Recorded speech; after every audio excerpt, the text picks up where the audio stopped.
Hello, everybody, and welcome to another episode of the Blue Abroad Show. My name's Terry. I'm your host, and joined as always by my fellow Yorkshire man, Dan. What's up, mate? Hey, mate, how are you doing? 24 hours. It's been an interesting weekend, isn't it? Yeah, it's been tough, hasn't it? Hey, after the siren losses, never nice, are they? No, they're not. They're not. It was. I think we're all reeling from that. So many mixed emotions over the weekend. A lot to unpack, a lot to get through. But we'll definitely have our therapy session today. I find that whether it's a win or a loss, the Monday show provides us with a real chance to take a deep breath, and we're going to have to do that either way. Last week, we were obviously very much over the top. Not over the top. We were just excited. You know, we had established a brand of football and all of that. This week, we come up against a good side who showed us what it takes to do the right things in the clutch moments, and it is what it is. But we will get through all of that. Before we start, obviously, we'll want to make some thank yous. Shad from Assertive Media. Shad runs the show behind here. You don't get to see his lovely face, but he does all the production stuff behind here, changes the cameras. He puts all the banners on the screen that you're looking at, and we don't get to do this show without him. So Shad from Assertive Media, be sure to get in touch with him if you've got any video production needs. Basically, you can bring your business to life with what he can do, and we're very much appreciative of what we do, of what he does. So Shad, thank you, mate. Obviously, again, the members, the long list of members who support the channel, you can also do the same. There's a join button as well. But for those who are members already, thank you very much. And that is to Omar Cuzzy, Adam Galgano, Riley Starrage, Matt Holmes, Damon Munier, Rowan Vertigan, Black Carrot, Dom Pangrazio, Yakov Belfer, Jesse F, Pressure Point Podcast, Jim Stios, Henry Bush, Sean Costello, ZV3, who is a rejoined member, and 888 Curly, who I don't know who you are, 888 Curly, but please get in touch with me because I need to send you some things. So thank you very much. Dan, let's begin, mate. Give me a high level on what was last night. What was round 7 for you and your experience? It was a game we've been on the receiving end of as Port, a side that has probably, if you look at the statistics, you watch the game again, they were probably the better side for 4 quarters. Didn't really punish us, particularly in the fourth. They had so many chances, so many inside 50s, so wasteful. And you kind of felt it was like watching Port play. You could kind of relate to how Port were feeling probably as fans. They were doing everything but scoring. Mm-hmm. And it was just that moment of brilliance from Mays. That kick was probably, for me, the kick of the round. I'd say Dusty's was good, but that whole play, that whole set play at the end, to be beaten by a moment of genius by a top team, I think that says how far we've come. I can't remember the last time we've been beaten by a stroke of genius. Usually we beat ourselves, and Port had to go up a level. Port had to put an all-star play together. Yeah, it's tough. I'm still not fully recovered. No, I don't think anyone is. To lose like that with the siren goes and you've put in the performance, and a lot of talk last week about how important it was to back up the impressive win against the Dogs. A lot of talk last week about how, you know, it's all good to have one good game, which could be a flash in the pan, and being able to respond, and were we going to come out the right way, and you know, did we believe in our own hype and things like that. So I thought we ticked all those boxes. Did the hard work. You could probably mount a case that Port probably should have put the game away earlier and certain things like that. But at the end of the day, we had to endure. We stuck fat, and you know, hey, siren goes and we're ahead. And what a kick from Robbie Gray! What a kick from Sam Mays! You know, another thing as well. We spoke 2 weeks ago when we had the following 2 games given to us for the fixture. And it was all about, okay, well, what does everyone think? And we wanted to win one of the 2. We came mightily close to being 2-2 from those 2 games. And should we win that game, mate, we're out here talking finals and top 4s and whatnot. But what this will do is we're going to go back to the drawing board in a sense. I think a lot went right, but there's still some things to pick up on. Oh, 100%. It was, at the end of the day, I think it came down to 2 things. One, we don't have enough winners on our list. Winning and grinding out and killing the clock is a specialist skill. And as I said to a friend today, when in the last 3 years when this group is together, have they had to do it? This is probably one of 2 times they've had to learn to do it. Mm-hmm. And also, it was a moment of brilliance. You saw that last 2 minutes, their top talent drove them over the line. Mm-hmm. And I mean, it's no shame. Port have beaten some very good sides. Let's be honest, they beat GWS the week before. Many people's flag favourites. So for us to not be outplayed and be within a miss kick from winning the game, shows for me positives of where we are as a group. We had to be beaten. We didn't fold over. We had to be beaten. They had to win that. So I think all 22 boys should walk off the ground with their heads held high. Yep, for sure. They represented as well. Not accepting a loss, but obviously, unique circumstances. What about you guys at home? How did you give me some comments throughout the game? I'm going to get through to as many people tonight as possible. Before I do, I want to give a little shout out to our man Brandon from Melbourne Coffee Roasting Co. I did an episode of Carlton People with him the other day and got to actually try this coffee. It's delicious. He's on board as our sponsor for the month. And he's got a nice little deal for us Carlton fans. You go to melbournecoffeeroastingco.com and you make an order and you use the code Carlton15 for 15% off. Brandon, thank you very much. And we look forward to getting our succulent lips into that. Coffee culture is real in Melbourne and he's providing a good service for us. Yeah, great work, Brandon. Yeah, there's nothing else I'd rather wake up to than a cup of his coffee. Love it, mate. So let's go through to some comments for you guys. Lola, Adamo, hello. Brandon Monks Hamilton, you don't know what heartbreak feels like until you barrack for Carlton growing up in the 2000s. Hard to disagree with that. Julian Bone, who's a Port Adelaide supporter, says, come on, Port. He's been commenting all week. He's a big fan of the Blue Abroad channel. And as a Port supporter, mate, welcome. Josh Newell says, although it was disappointing, I'm very proud of the boys. Hilltop Hoodlum, how about Walshy? Black Carrot, I got a question for Dan. How did you first start barracking for Carlton and why did you choose the Baggers? Well, that was revealed in Dan's Carlton People episode. So it was like episode 2. Yeah, we might need to share that again. I was like 1965, it feels like that. Yeah, Yakov Belfer, who is his name is in green. So on YouTube, you'll see people's names in green with the emojis. Those are the members of the channel. So Yakov says, it's too painful to watch at the moment. I'll have to catch up with this in a couple of days. Still too raw. My one comment is it's rubbish to say Port could have put us away. We had as many chances. Fair enough, mate. Josh Lofts, do you think Jones playing on Dixon was a mistake? We'll definitely get into that because that seems to be a very common theme. Chris Psora says, hi, boys. Chris from Baldwin. By the way, guys, if you are, where are you watching from? I think we've had a few from Tel Aviv, Osaka. We've had one in France. So if you aren't from Australia or if you are from Australia, let us know. If you are, wherever you are abroad, whether it be international or part of Australia, let us know. As I turn my attention to Facebook, a few more comments here. Bryce Riches, we got killed in the midfield and around the ball. It hurt watching it, but what was good to see was we would punish them on the turnover from half back. Dane Rawlings, bit hard to single out certain scenarios. There was lots of different things that didn't work. It happens. How about Casbolt missing from 7 meters out? Luigi Foligno says, we continually kicked long to the wing in the last 4 minutes, but couldn't neutralize the ball to create stoppage. Port kept on marking the ball and providing repeat entries. Also, maybe Gibbons should have kicked backwards in the last 40 seconds to run the clock down. All right, let's unpack the themes and the issues because there's a lot that's happened. A lot of people are looking at scenarios, and there's a plethora of them. Whether it's for whatever reason that the Gibbons kick down the line, there's the contest where the three talls don't make it. I found myself doing my best not to individualize the reasons and singling out things. But naturally, when you're talking about a close game and when everything tightens up, the last few plays are the ones that stick in your memory. Overall, how are you looking at it? Well, I mean, there's not much Gibbons could do, really. I mean, that's the smart play.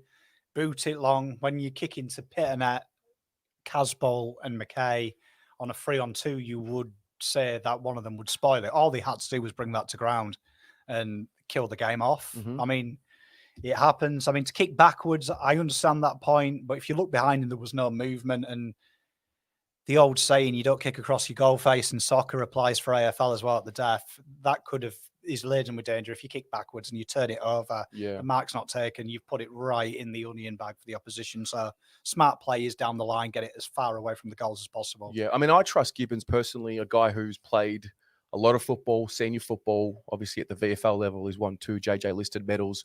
I trust him to make the right decision. Now, unfortunately, I don't think anyone has seen the behind the goals vision to know if there was a player open behind him. I didn't necessarily see anyone make a lead for him that was short, but I think I'm in the same camp as you. I know that not everyone feels the same, and that's perfectly okay. Some people believe that as we become a better side, we're going to be able to find a short kick backwards, and that's okay. I personally thought, well, in the heat of that moment, he sort of maybe couldn't find an option. And, the last thing you want is him to make a short kick that doesn't come off, give them an even easier opportunity. So the long kick to the talls, and if anything, I'm looking at those talls to make a contest. I mean, the three of them are there, got to get a fist to that ball. I mean, that's what it is. I don't want to put the blame on those three at the end there for why we lost, but that's how I saw it. And I completely, understand everyone can see it a different way. Oh, that kick was dynamite as well. I mean, credit to Sam Mays. He's made that kick. He was under a lot of pressure. He was being closed down. The lead was exceptional by Gray. Plowman has done everything to stop that. It was just an exceptional play. Like, hats off to them. I mean, what broke my heart was it happened on Plowman, who for me dominated that game. I thought so too. And, my initial thought was he's going to get stick for this and people are going to call it a mistake. Yeah. And I saw the look on his face. He hit the ground straight away. Yeah. He looked broken. And Robbie Gray, I mean, clutch as clutch comes. Give him credit. I mean, it broke my heart, but what a moment. A few of these answers from where you are from. So Paul Ackers from Doncaster, Tyler Shaw from Mill Park. Shout out to Mill Park. That's where I grew up. Donny. Kalia McClymont, Queensland. Anthony Walsh is watching from Okayama, Japan. Very interesting. As we move to YouTube, we've got Ian Robertson from Brisbane, Joshua Failer, from Melbourne, Hilltop Hoodlum from Adelaide, Josh Newell from Tasmania, Lowy TV from Singapore, but he's originally from Melbourne, Paul Hills from Port Hedland, a few Melbournes, Josh Cleves from Perth, Adam Shaw's from Tuscan, Arizona, USA. Oh, wow. Julian Boney's from London, a Port Adelaide fan from London. Love that. Love hearing that. Rafi's from Sydney. We know that. Kenny 90's from Sydney. A few more comments here. Black Carrot, kind of could have passed to Levi. Cunners could have passed to Levi. So that's the thing.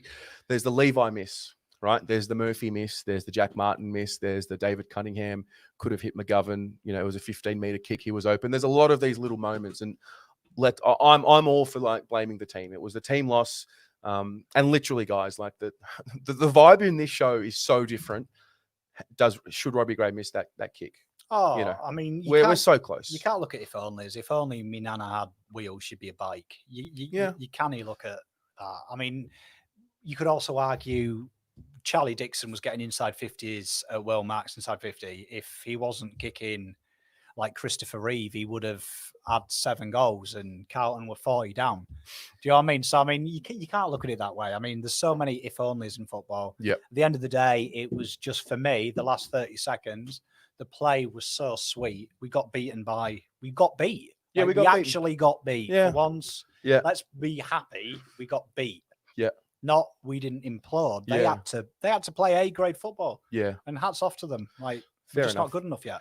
Do you believe this is a question for everyone. It's a yes or no question, right? So we've had 7 full games now, 7 rounds. Do you believe that we are an improved side? Just a simple yes or no in the comments. I want to do a little bit of, I guess, some research. And for you guys watching at home, please put your answer simple. Yes or no. Do you think we've improved so far this year at the conclusion of round 7?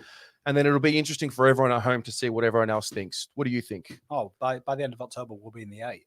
So, yeah, we're massively improved. The scores from turnover there, that first quarter, watch that first quarter back and say in Carlton of last year would have been 42 down quarter time. They were leading, and that was pure heart, pure tenacity. 2 weeks ago when I slated the team and said there was no passion, where's the pride? That was what got them the first quarter lead. Yeah, one of the things I noticed was people who I was speaking to, friends of mine who were not Carlton supporters, who messaged me to say, hey, mate, you guys are fucking good. And it's hard. I mean, I want to say it, and I do feel that we are improved, but obviously, in the show and all of that, you don't want to get carried away. You can get accused of that. And that's fair enough too, because you got to take it week to week. But I do believe that there is an established brand of football here.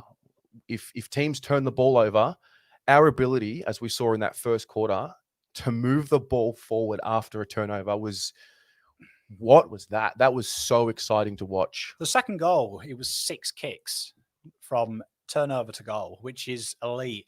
In my opinion, And I was chatting to a Collingwood fan, and he said that he would believe it as well. I think we're the best team in the comp at transition at the moment. I don't think there's a side that can compete with us when we transition. When we play on quick, you can't stand it with us. Yeah, it's got a little bit of Adelaide 2017, doesn't it? It reminds me very much of, I'd say, Richmond when they're playing well. Yeah. The fact that they can just turn and go. Yeah. And there's no respect. There's no, how many times, like you saw it with SPS, he takes the mark, plays on straight away. None of this anymore of, you see confidence. You mean like they're thinking as like much? How many, there was one where Williamson took the inset mark and the Carlton of old would have stopped. Yeah. And you see it, you see the arm go down the wing. He just literally had a quick look around, took it on, chip kick back inside the corridor, and we go.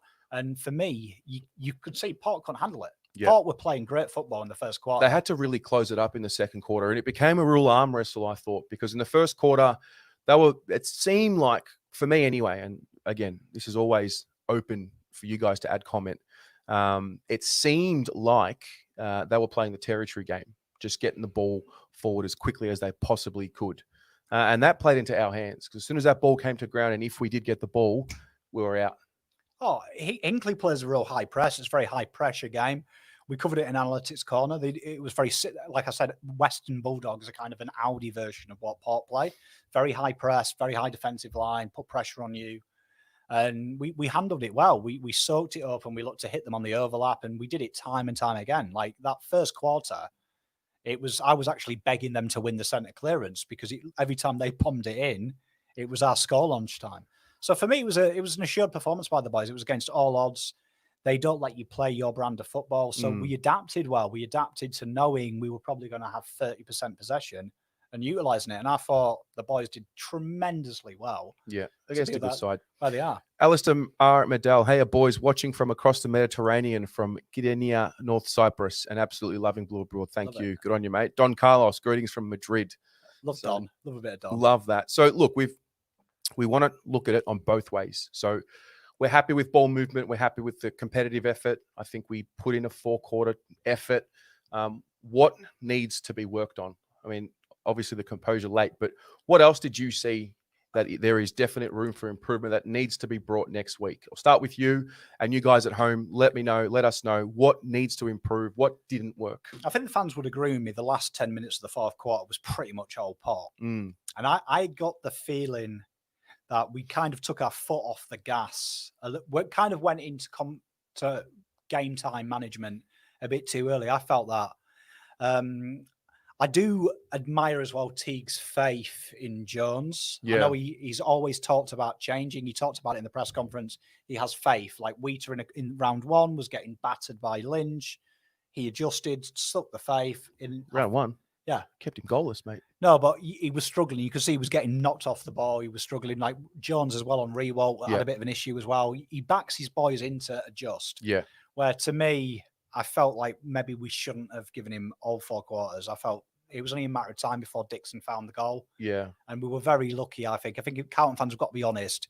If that was the Dixon that was in round 2, round 3, it would have probably been 4 for 3. It was just lucky he couldn't kick. But it did feel like every time the ball came into Dixon marked it. And that was partly because I think Jones was playing back shoulder all the time. I don't think he ever got in front. Yeah. But I think the biggest problem for me, and it's something Carlton haven't improved, is our ability in a contest to have someone playing in the front, someone playing at the back. If you watch Port, they have 2 guys out the back, 1 guy in front. We don't. And as soon as the ball hit the deck, it was mopped up by Houston or Burn-Jones, and they had a field day down at halfback. Yeah, their ability to get that first kick out from defense was there. And whether that was the pressure not being there, I don't know. But touching on the matchup, because we're going to talk about it. Everyone wants to talk about why wasn't Jones moved. So let's look at what David Teague said. He in the post-match press conference made the point of we didn't feel like the scoreboard was hurting us as much.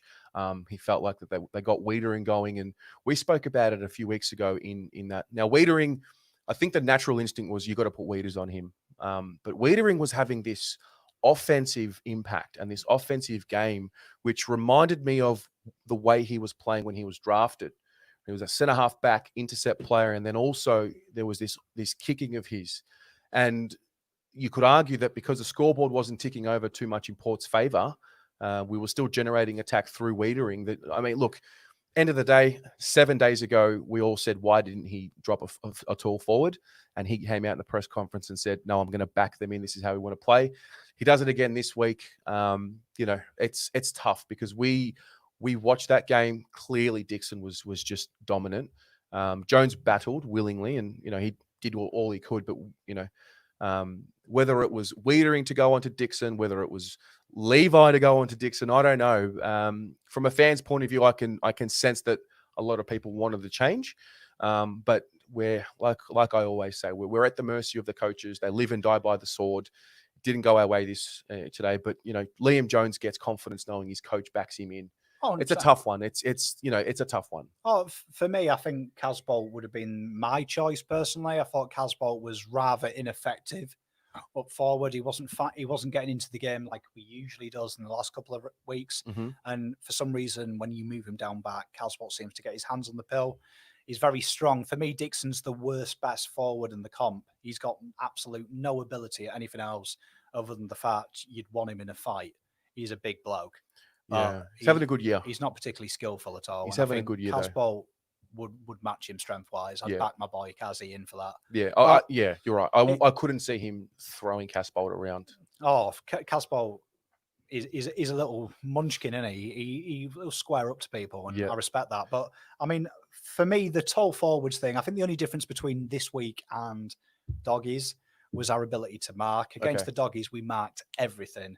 And I think that's why we saw when the ball hit the deck and the boys weren't marking it, that's why Burne-Jones and Burton were coming out of the back line with that first kick out defence being so easy. Yep. There was no one to compete for it. And for me, that has been an issue with Carlton for the last 2 years. Yep.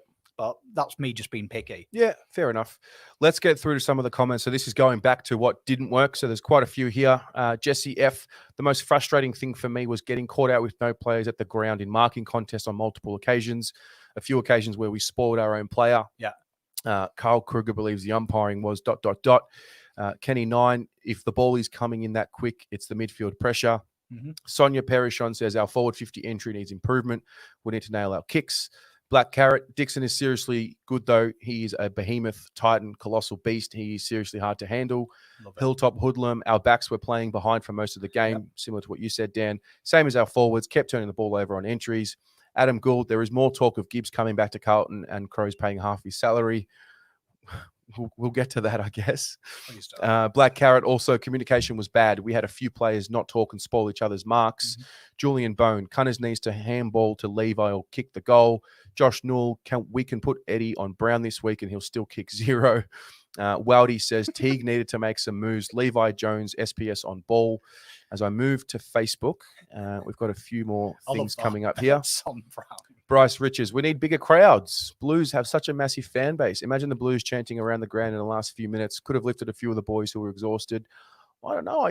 First of all, I don't know what the limit was. And second of all, I heard a lot of noise. I heard a lot of noise. I thought the Queenslanders did their job again. I heard the boos when umpiring didn't go our way. I heard a lot of noise, but fair enough. Bryce. Chris Matthews, why not Casbolt? Nothing to lose. Tyler Shaw, everyone jumping at the same time killed us. Players need to call more to say who's going up. And Antonina Duncan says that she would have preferred Dixon having that last shot. I think most of us would. Chris Brider, whoever was on Westhoff, did amazingly well. He had no influence on the game with 3 touches only. Great point. Adam Tornoy, Wiedering should have been on him from the get-go. Would have been a great matchup. Alistair R. Medell says Wieders was having a great game and playing his role well. That's why I suggested Casbolt or even Pitto to help double team against Charlie. And then Whoopi Goldberg says, we are playing like a top 4 side. This year is so good for our club's future. Next year, insert Charlie, Newman, and hopefully 1 or 2 A-graders who want to be on board the train. Liam Brown says, I feel like there is a free kick every single contest. It's getting out of hand. Mm-hmm. Debbie says that there was only 2,750 people at the game. So there we go.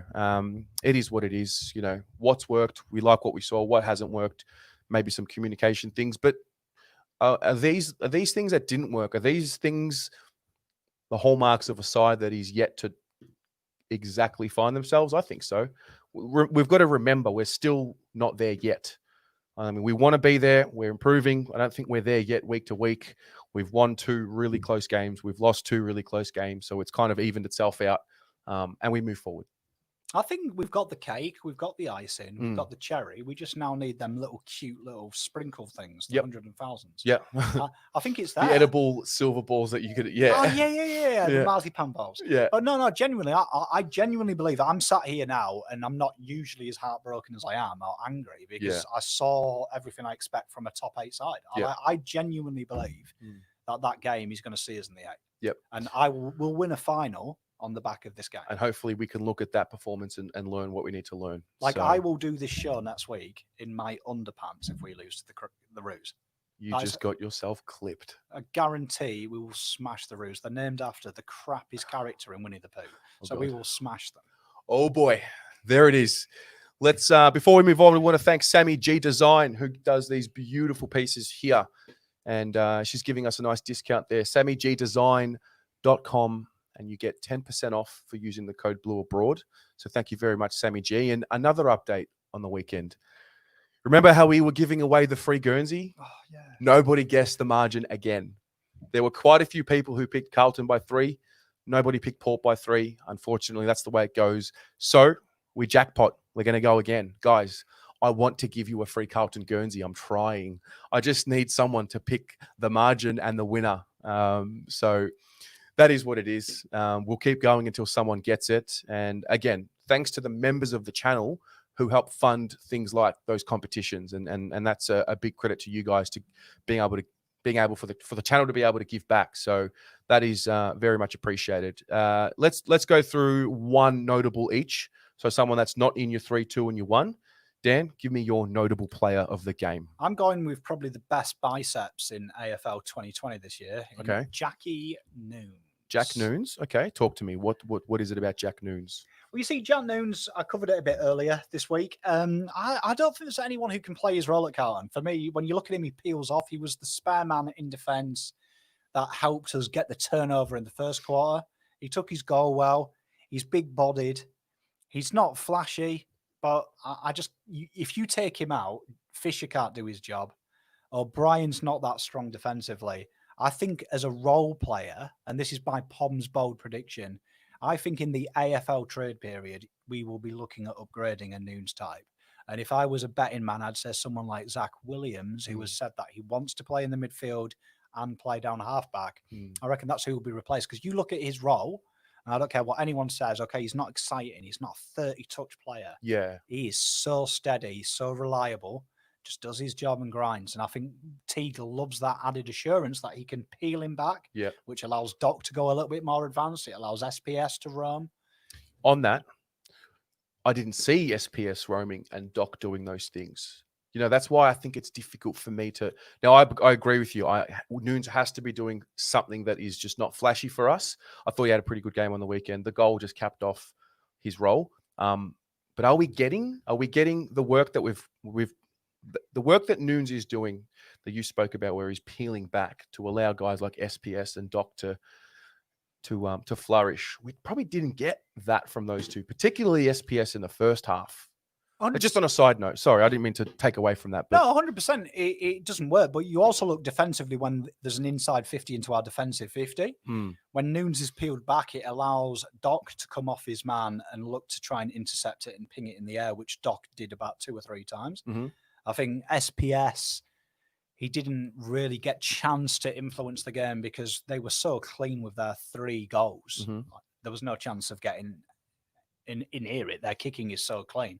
But I think for Noons' role, we've got to look at, he sacrifices his numerical value for the greater good. And I think if you ask Teague what Noons brings, it would be a little bit like Plowman. It brings a lot to the team. He sacrifices his game for a team effort. Yep. Fair enough, mate. My notable is Will Setterfield. The sets. This afternoon, I had him in my votes, but then I looked at it again and I wanted to reward some other guys. 3 weeks in a row, he's had a different game, but he's been able to really impress in 3 different areas. So 3 weeks ago, we're talking about he's gone forward and he's kicked 2 goals. Last week, we were talking about his ability to win the ball. Cripps didn't have a good start to the game. He got injured, and I thought Setterfield really stood up. And then I look at Setterfield this week, 8 tackles in the first half. A guy that was labelled soft, couldn't really compete. He isn't big enough to be an inside midfielder. You know, he was playing as a wingman last year. We've now put Walsh there and Setterfield in the clinches. And although he maybe I want to see him win a little bit more of the ball, let me just be honest about that. I thought his 10 tackles was a real hallmark in a season where shortened games, 10 tackles is a really good achievement for him. Now, the challenge is to put the 3 weeks that he's had together into one package. If he does that, he was able to do it one time against Adelaide last year. That was his real breakout game, the 24 touches, 7 tackles, and obviously the big goal that he kicked.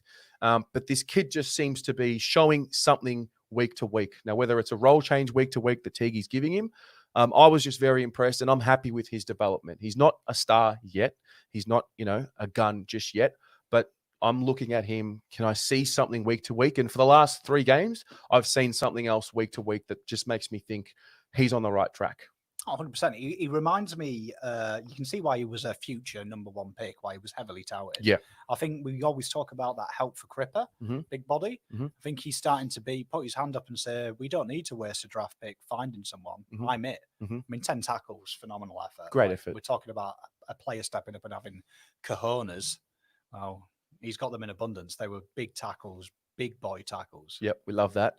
Let's turn the focus to our votes, Dan. So give me your 1, your 2, and your 3.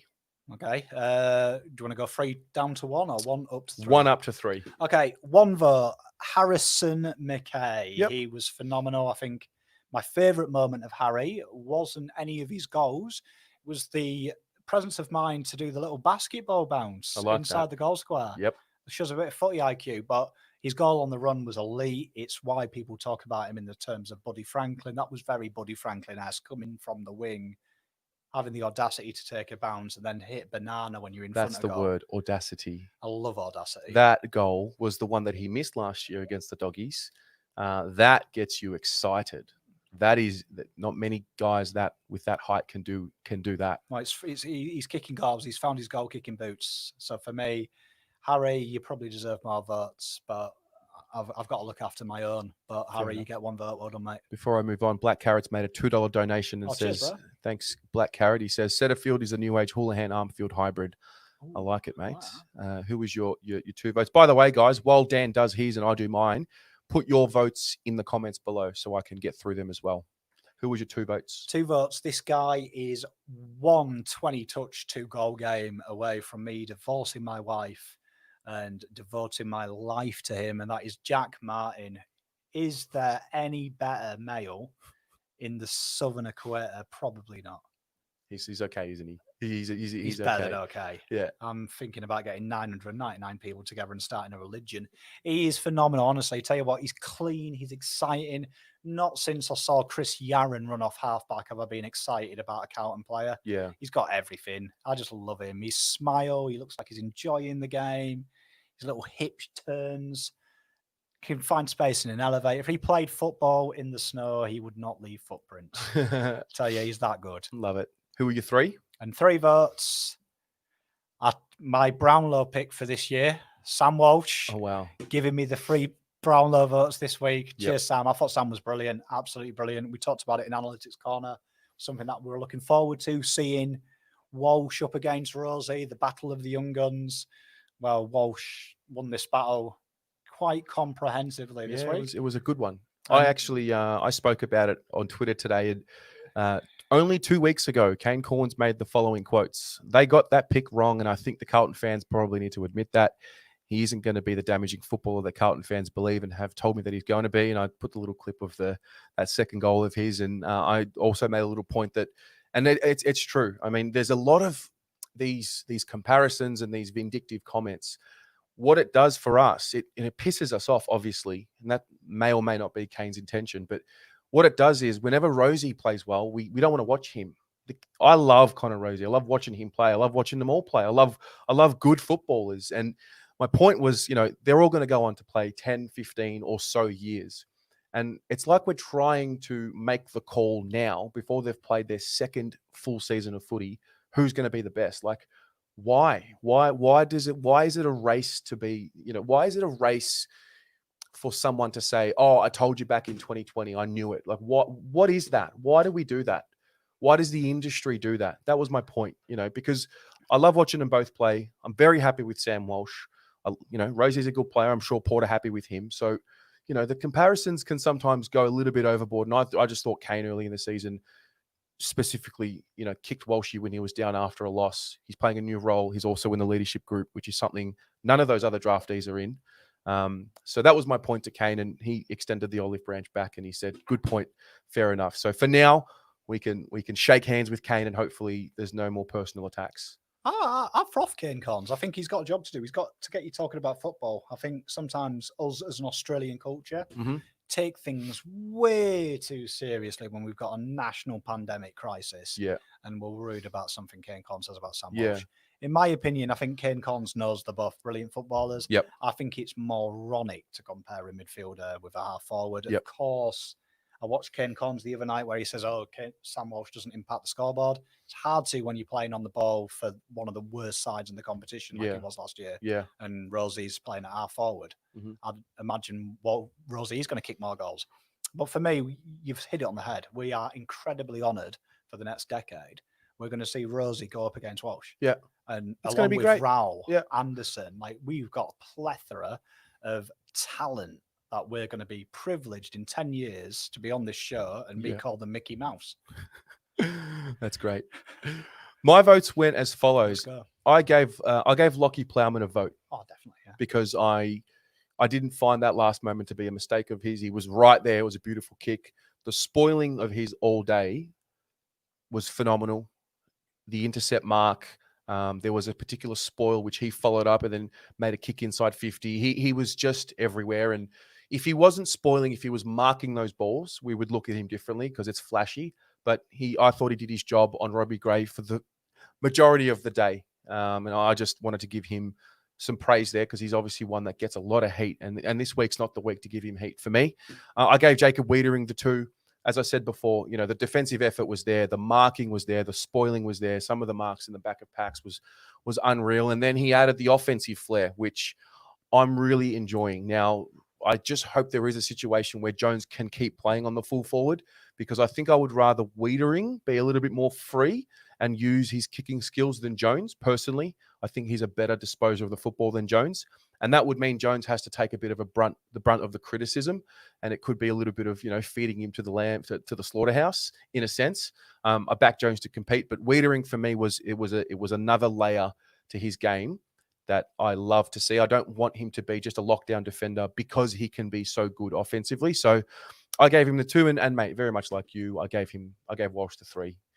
Just the boy. A midfielder like that who plays on the wing, gut runs and kicks goals. And when you get to kick 2 goals, very important goals, I gave him the 3. But anyway, you guys at home, let me get through some of your votes. Juvenal Doko Chatoka, 1 to Kerno, 2 to Wiedering, 3 to Walsh. Jack Maston gave 1 vote to Sam Walsh, 2 votes to Sam Walsh, 3 votes to Sam Walsh. Frank Falvo says, Jack Martin's part of our future. He sure is. Paul Harvey, 3 to Walsh, 2 to Plowman, 1 to Harry.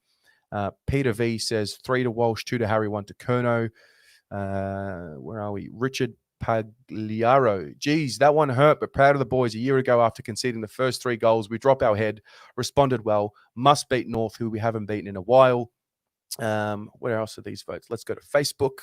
Lana Owens, 3 to Walshy, 2 to Wheat Bag, and 1 to Plow. Yeah. I like that. Bryce Richards, 3 to Walsh, 2 to Wiedering, 1 to Martin. Paul Mancini says, I agree with Terry on Plow. Best game I've seen him play. Callum Lupton says 3 to Walsh, 2 to Wieders, 1 to McGovern. Angelo Gravina says 3 to Walsh, 2 to Cripps, 1 to Mackay. It's good stuff. Tyson Munro, 3 to Walsh, 2 to Wieders, 1 to Kerno. So yeah, I think we can put it to bed now. Just like last week, we got to this similar time and we've got to move on. So one more week in the Gold Coast hub. The boys are in the sun, enjoying themselves. The energy looks good. This week against North, right, there's a lot of PTSD getting around. They're the bogey side, average margin, losing margin of 57 points. I think we as fans now need to learn that we can't take any team lightly. North are coming off 5 losses in a row. They're obviously going to, with every loss, the pressure comes and there's got to be the breaking point. They've been a little unlucky in some games. They hang in. The last few weeks, it's unraveled for them. But if we don't take this game as seriously as what we took the Port game and the Doggies game, we're going to get found out. What are you looking at early? I know you just said we'll definitely beat them and you'd be in your underpants next week. But for you, Dan, and for you at home, we got North now. So let's turn our focus. What are you looking for now? This side are vulnerable. You see it. The last 2 weeks, I've been focusing on them like I do every week. Make sure I sit down to watch who we've got in 2 weeks' time intently. You can see they're struggling with the hub life. Reece Shaw said it himself. It's not the happiest camp. They're obviously struggling. You see it in the performance on the field. It doesn't look like a jointed side. This is no Scott run North. This is run by Reece Shaw, who probably hasn't got a Scooby-Doo of what he's doing. Ben Brown looks like a shell of himself. Cunnington is in and out the side injured. They've got no tools to worry about. Ben Brown is just a long run up for a behind. Probably got the longest steps to a behind. This side is a team that will fold like my wife folds my washing before I go to work on a Monday if we kick 3 goals early. Yeah, that's the key. We've got to start. Run-over. If we let them get emotionally invested in the game, and if we let them get a bit of a run early, a team who is the underdog, I think that's a danger for us. For the first time this year, and this is arguably one of the next biggest, because every week's the biggest challenge of the year, but the big challenge this week, for the first time, we are favourites and we are expected to win the game. And that hasn't traditionally gone well for this side. Now, I understand it's 2020. You don't want to look too far back, but this group have traditionally not coped well when they are expected to win a game of football. And this is the first time in 2020 that we get this situation. And for me, to really consolidate the form that we've shown so far in 7 rounds against, let's be honest, good sides. You know, we've had a pretty good draw relative to who's in the top 8 in 2020. This game this week is important because it's all good to show up when you're, the underdog against Port. You're having a crack because no one thinks you're going to win. Now, when there's expectation, does the expectation creep up into their heads? And John Barker made a point before the Port game where he said, we're too close to an era in our football club where we've been, it's been a disaster, basically. He didn't say that word, but he's got a point. We aren't so far away from the bad Carlton. We're still recovering. The PTSD is real. So, what is it that we need to make sure that we do to make sure that we don't get complacent here? I think firstly what we've got to do is take these horrible adjectives I'm hearing, learning, developing. I think that's gone. I think you've got to look at now, COVID-19 has made teams adapt. And what have we done? We have adapted better than Hawthorn. We have adapted better than GWS. We've adapted better than a lot of sides who are more mature and more older. You look at our age bracket now, we are right knocking on the door of the Premiership window. We're no longer a developing team. Yeah. The boys are now proving they're a football team. It's hard to accept that, though. So to me, that's why the PTSD, this is what I do. 2018 and before. Yep. This is Carlton. Yep. So I think we all need to, and I don't know what the fans think who are watching the viewers, but me personally, we're an 8 side now. Mentally, we're an 8 side. We have to think like that to be that. The boys are showing me now they're emotionally mature. That Port game, exactly as I said and one of the viewers said, 3 goals kicked against us. We put the good night button on and we lose by 60 goals. Yep. But they held firm. They play their brand. And North Melbourne are a team that if we're serious about being an 8 side, these guys are vulnerable. They are prime for the picking. I expect Carlton to laugh at that 50-point margin. I hope so, mate. And win by 60. I hope so, mate. I just want to get the win. Honestly, I am adamant. I will do this show in my underpants if we lose that. That is how confident. It will be 10 goals. North are Mickey Mouse. They're named after a kangaroo, which I didn't believe was a real animal until I came to this country. I hope that doesn't come back to bite you. I genuinely do. Come on, North Melbourne, man. They're sponsored by Hyundai. Yeah, but we can't. I don't know. I'm with you. Well, we should win. We should be winning this game. The form says we should win. We will. The energy says we should win. But anyway, we'll see what happens. Are you making any changes this week? I do think that the only case you could make is would JSOS come in? Their backline is exceptionally tall. Exceptionally tall. And they do utilize Pittard a lot for run-off halfback, as they do 1,000 other players that they do. They like to run it off halfback. Reece Shaw likes to play that way. So maybe there's a case that defense forward pressure is going to be paramount. Would you bring Jesus in? I don't know who you drop though. For me personally, the only change I could see is Nunes leaves for O'Brien and we look for an earlier entry and more penetrating kick. Okay. What about you guys at home? Are you making any changes? Let me know. I've thought about it today and I just want to see him again. I just don't know. Yeah, I think I want to try and see the team as settled as possible. I do believe that Jack Silvani's in the best 22. I do believe that Zach Fisher's in the best 22, but that could also be what I've just been used to seeing over the years. And, I've got a bit of a soft spot for them because they're the guys that are going to grow up with this team. Williamson should be okay. The injury report, I'm assuming, will come out tomorrow. So we'll get a little bit of an intel on that. If he's not right, I don't know who we bring in. Our boy Josh Honey kicks another 3 in the reserves. So he's there as well. But I want to get, my answer is, if I have to give an answer, definitive answer, it is leave it. Leave it as it is. That's my, if I had to say something, to not sit on the fence. But for you guys at home, let us know. A few more comments here. What have we got? D-Pat says fish and sauce have to come in. D-Pat's okay, thank you. But who are you taking out? Yeah, you've got to give us both. Julian Bone, you guys need to watch out for Simpkin. It will be an important matchup for whoever Carlton match up with him. Brooklyn Pilgrim, Samo out. Cotters in. Cottrell in for Samo. Okay.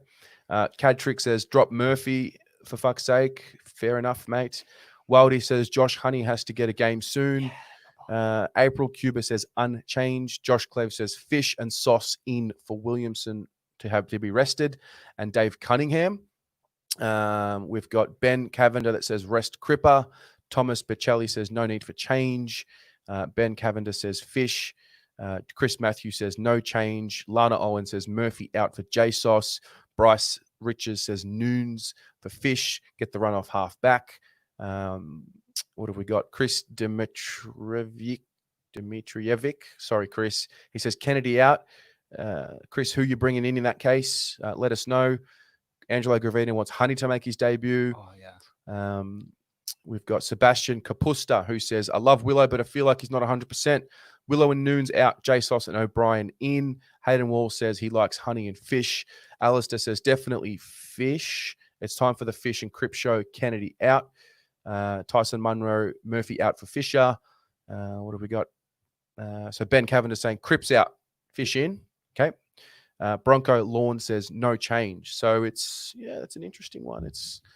I must have hurt you to say Murphy. Yeah, it did. Look, I don't think we should drop Murph, but I mean, it's the Carlton. I do love the Josh Honey call. It's the supporter show, so I need to not be, I'm just loving the supporters giving a lot of love to my boy Josh Honey. He's going to come in. He's going to come in at some point, and it's going to be exciting. Let's turn the focus. We've got about 12 minutes, guys. Let's turn the focus to the fan questions. So these are the questions that I ask early in the day. I put a post up every week before the show, and these are the discussion points that you guys want to talk about. So I'm going to start on Facebook today. So Darren Manser says, personally, I think that we're on the right path. I expected close wins and losses this year. As long as your heart can take it, enjoy the ride because we will get there. I like that sentiment. Gavin Whelan says, Lockie Plowman had a terrific game. Surely the Walsh-Rosie argument is put to bed. This was a big learning game. We kept the intensity up all game. These losses will turn into wins. If we could have stopped Dixon, we would have won the game. Nigel Appleboom says, I think it was a loss we needed. As if we had held on, it would have papered over a lot of cracks like the Geelong and Essendon wins did. Sharon Morrison says, we played good footy. Still some silly decisions under pressure, and it cost us, but each week we're growing. I want to try and get some questions here.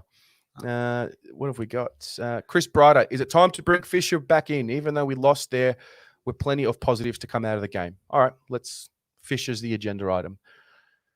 Yeah, where? What is it? Is it the Kennedy position? Is it the Nunes position? But Nunes plays a role. We've established that.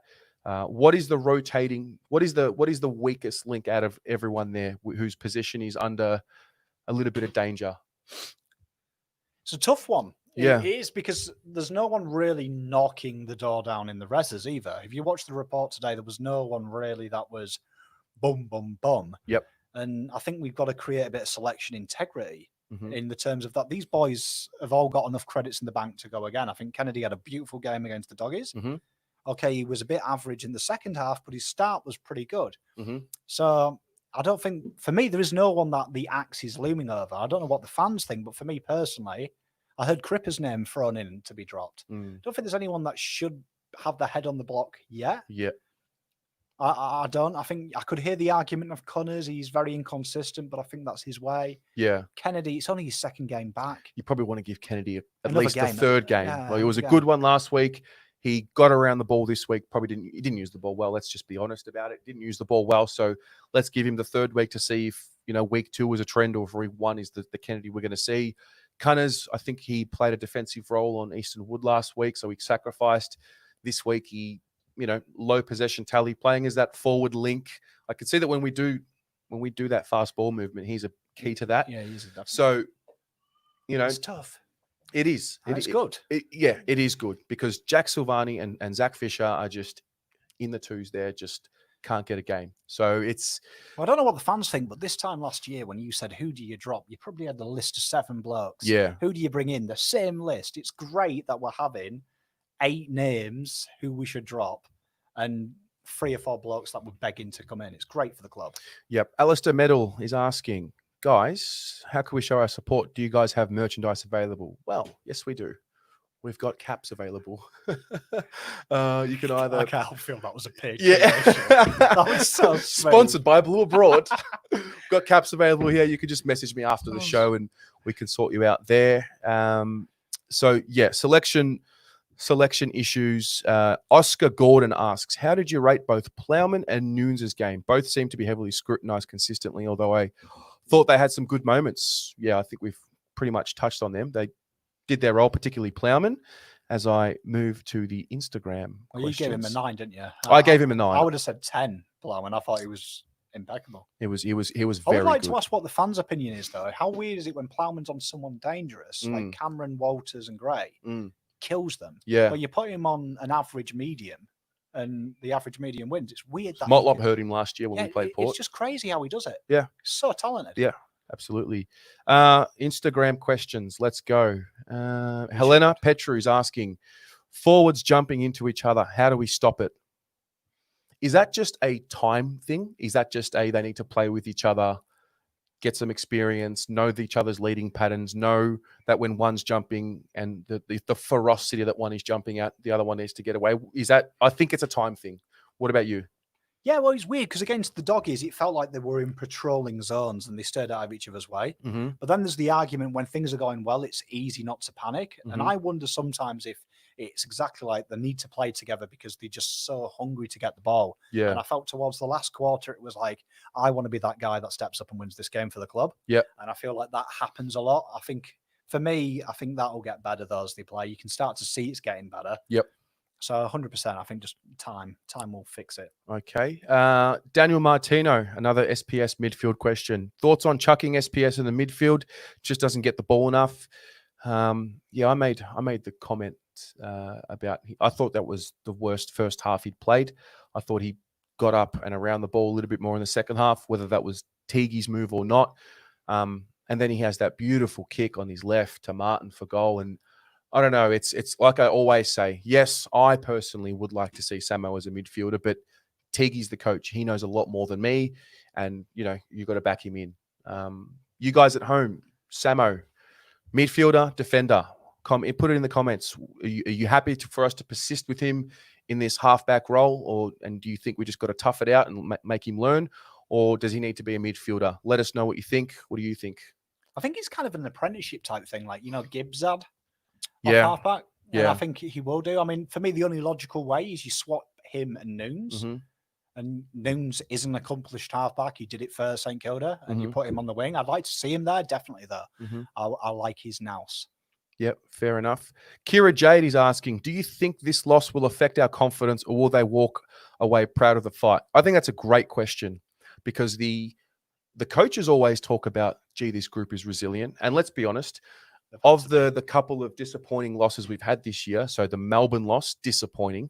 They responded the week after. We were told about the resilience. The St Kilda loss, disappointing performance. They respond the week after against the Doggies. I think it would be a disappointing loss against Port, not a disappointing effort. So are they going to have the resilience to have that?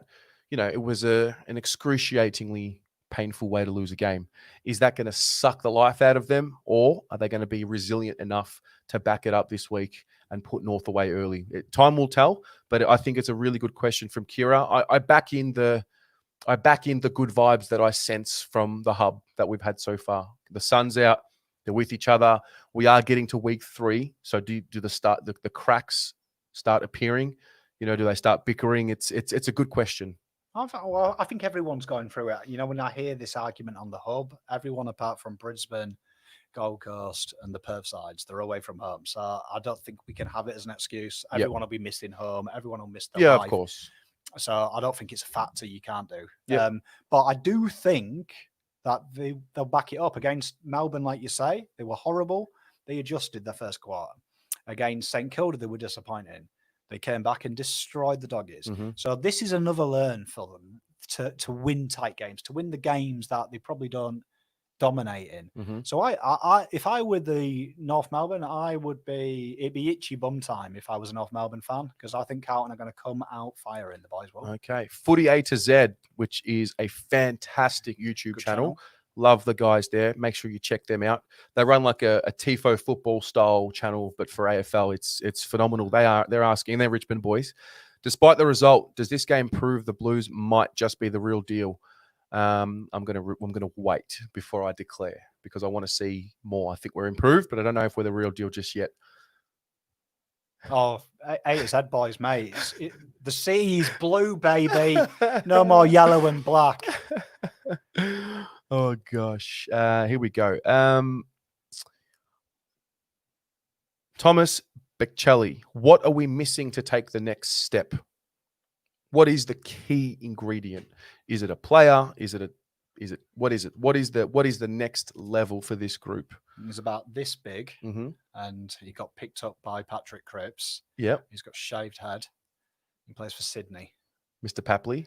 Get me Papley now. Tell you what, if we have Papley and you give me Charlie Kerner. I was just talking to Riley on the drive here, talking about how I miss seeing Charlie Kerner's gorgeous biceps, his cheeky little smile. You add Tom Papley to that, and tell you what, COVID-19 will be counting 21, baby, next year. Tom Papley is the secret ingredient. Give me Tom Papley and just write checks. He would have been handy, wouldn't he? He would have been handy on the weekend. He's killing it for Sydney as well, and they're trash. Yep. Jar Millionaire. Will Charlie Kerner return and play a full, impactful season with us? Positive answers only. Well, whether we're talking positive or negative, I mean, surely Charlie, who is in the hub with the group, surely he's seeing what's going. He'd be dying to get amongst it. And he's a guy that can just generate another layer of excitement for us. So when Charlie, I hope that this is burning him, not because I want, anything negative to him, but I hope it burns enough for him to say, I've got to make sure that my rehab is done perfectly. I've got to make sure that I'm doing every little thing I can to make sure I get the full potential out of my career. And you can only imagine him being there around the group, seeing the positive energy. He'd want to get amongst it. Oh, 100%. I mean, I stand by what I said a couple of weeks ago. I reckon Kerner next year will win our BNF. Okay. I reckon he will come out firing. I hope so, mate. No, I hope it's a maturing year for him, when the one thing that he loves is taken away from him for a whole year or even longer, that he's able mercurial talent is old Charles. No, he is. Lizzie Hone, 13. How many of the teams we have yet to face do you see us realistically winning against? I'm going to play the straight bat here. You can only take it week to week. There's, I think, all of the bottom 6 sides. We haven't played them yet. That includes GWS, who we believe will be a good side. But yeah, we can only. We'll win 6 more. I hope so. We will. Black Carrot has made a $20 donation. Tell you what, he buys beers every week. Mate. I love this guy. Who are you? I spoke to him throughout the week. He's a legend. As always, love the show. Here's some support. Thanks again, fellas. Go the Blues, mate. Love your work. Thank you, mate. He's a member as well, and he's throwing a donation our way. Look forward to a first game. We can have a beer with him. Yeah. And some mumblings about a and some mumblings about a Blue Abroad Christmas party this year if we can get restrictions lifted. But we'll have more information on that. Lewis Triandos, that's my little cousin. Good evening to you, cuz. How good can Harry Mackay become? It's a great question. What is Harry Mackay's ceiling before we wrap up the show? I see him as a likable Jeremy Cameron. You don't like Jeremy Cameron? Don't like anyone who doesn't wear navy blue. You like Papley?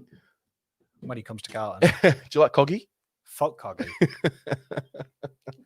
Can't stand the bloke. I love it. Guys, thank you very much. That's the round 7 review. This has been the Blue Abroad Show. Thank you to everyone who gets amongst it. Your support does not go unnoticed. See you next week. Hopefully we can get the job done. Go the Mighty Blues. Go Blues.